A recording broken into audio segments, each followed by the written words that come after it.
காசு கொடுத்து வாங்கிட்டாங்களா அவங்களா? உங்களுக்கு சொந்த புத்தி இல்லையானு தெரியல. இவங்களுக்கெல்லாம் ஓட்ட போட்டுட்டு இருக்கீங்க. நான் ஏற்கனவே ஒரு வாரத்துக்கு முன்னாடி நான் பார்த்துருந்தேன். நம்ம பார்வதி தான் பேசிகிட்டு இருப்பாங்க நினைக்கிறேன். திவ்யா கிட்ட ஏதோ சொல்லிகிட்டு இருப்பாங்க.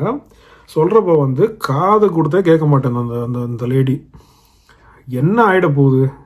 நீ இப்போ காது கொடுத்து கேட்டால் என்ன உலகம் அழிஞ்சிருமா? இல்லைனா உன் பேர் பயங்கரமாக கெட்டு போயிட்டு உன்னை கழுத்தை பிடிச்சி வெளில தள்ளிடுவாங்களா? இல்லை உனக்கு ஏதாவது சினிமாவில் சான்ஸ் மிஸ் ஆக போதா? காது கொடுத்து தான் கேள. உன்னை பற்றி ஒருத்தன் சொல்கிறான், ஒரு தப்பாக சொல்கிறானே, ஏதோ சொல்கிறான்னு வச்சுக்கேன். கிரிட்டிசிசம் வந்து நீ ஏற்றுக்கவே வேணாம். நீ சண்டை போடு, நீ இப்போ வாய்க்குள்ளேயே பேசு, நீ மூக்கை தூக்கிட்டு போய் கொத்து அவங்களா, சரியா? அதெல்லாம் பண்ணு.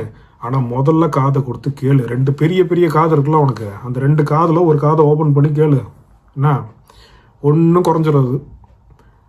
பார்வதியே வந்து ஃபெட்டப் ஆகிற அளவுக்கு ஒரு பர்சன் இருக்காங்க இந்த உலகத்தில். விக்ரமியே வெறுப்பேற்றுற அளவுக்கு ஒரு ஆள் இருக்காங்கன்னா அது it can only be Divya. So this lady காது கொடுத்தே கேட்கல.